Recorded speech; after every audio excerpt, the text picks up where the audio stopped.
మెదక్ జిల్లాలో యాసంగి పంటగా వరి సాగు చేసిన రైతులు తీవ్ర ఆందోళన చెందుతున్నారు. పంట చివరి దశలో తెల్లకంకి వచ్చి గింజంతా తాలుపోయిందంటూ వాపోతున్నారు. కనీస దిగుబడులు కూడా వచ్చే పరిస్థితి లేదని ఆవేదన చెందుతున్నారు. జిల్లాలోని కొల్చారం మండలం నాయిని జలాల్పూర్ గ్రామంలో దాదాపు 300 ఎకరాల్లో పంటను తెగుళ్ల వల్ల నష్టపోయారు. 8 గంటలు ట్రాక్టర్కి అయింది. 4 యూరియా సంచులు అయినాయి. లేబర్కు నాటేసిన వరకు 10,000 అయింది. మందులకు సాగుబడికి దానికి 5-6 వేలు అయింది. ఇప్పటికి 2 ఎకరాలకు 45,000 ఖర్చు వచ్చింది. మొత్తం టోటల్గా నేను లెక్క చేసుకుంటే ఇప్పటికీ దానికి ముందటి వరకు తెల్లకంకి వచ్చింది. తెల్లకంకి పోయి మళ్ళీ ఇప్పుడు మెడదిరుగు రోగం వచ్చి ఒక్క కంకి కూడా మొత్తము తెల్లగా అయిపోయింది. ఇప్పటి వరకు ఏ అధికారులు కూడా ఈ రోగానికి ఈ మందు కొట్టాలని ఎవరు కూడా మాకు సలహాలు అనేది ఏమీ అందజేయలేరు, చెప్పలేరు. మొత్తం తెల్లకంకి పోయింది. మొత్తం ఉన్న 6 ఎకరాలు మొత్తం నష్టం అయిపోయింది. ఏమీ లేదు ఇప్పుడు దానికి దగ్గరగా 70,000 ఖర్చు వచ్చింది నాకు 6 ఎకరాలకు.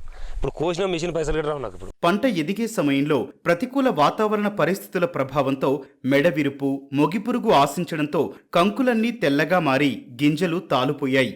ఎకరా వరి సాగుకు వేలల్లో పెట్టుబడులు పెట్టామని కనీసం కోత కూలి కూడా వచ్చే పరిస్థితి లేదంటూ రైతులు వాపోతున్నారు. నేను 4 ఎకరాలు సాగు చేసిన, ఎకరాకు 4 సంచులు 5 సంచులు యూరియా పాస్పేట్ చల్లిన, 4 సంచులు యూరియా చల్లిన, ట్రాక్టర్కు 10,000 రూపాయలు ఖర్చు పెట్టిన, మందు కొడతానికి 20,000 రూపాయలు ఖర్చు పెట్టిన.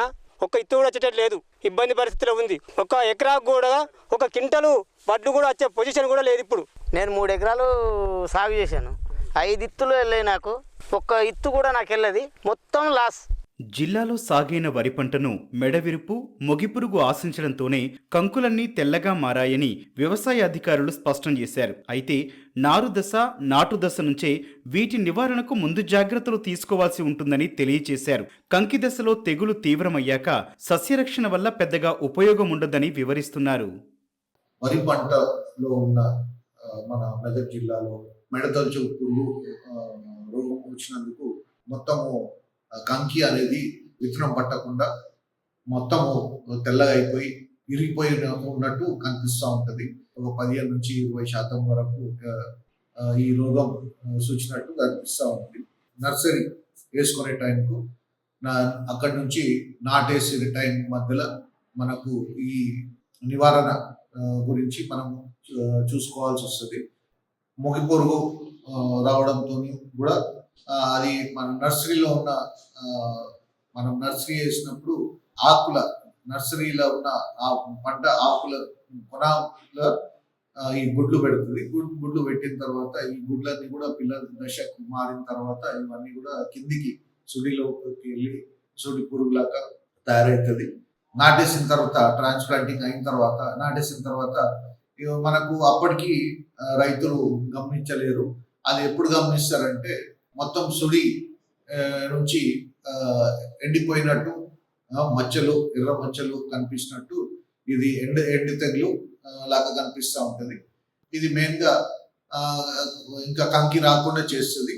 కంకి వచ్చిన తర్వాత ఇక అది తాలు అనేది మారిపోయి ఉంటుంది. సో దీంతో మనము ఏంటంటే ఇనిషియల్గా నారు పోసే టైంకి మనం జాగ్రత్తలు తీసుకోవాల్సి వస్తుంది.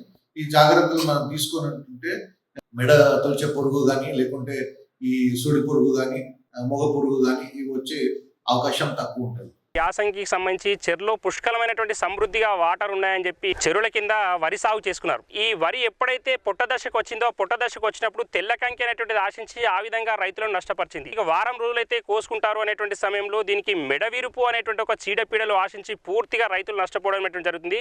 1,000 రూపాయలు పెట్టుబడులు పెట్టి పూర్తిగా నష్టపోయామని చెప్పి ప్రభుత్వం కనీసం పెట్టుబడి సహాయం కొద్దీ వీళ్ళకు తక్షణంగా ఏమైనా సహాయం అందించాలని చెప్పి రైతులు కోరడం అనేటువంటి జరుగుతుంది. శేఖర్, మెదక్ జిల్లా కొల్చారం మండలం నాయిని జలాల్పూర్ నుండి.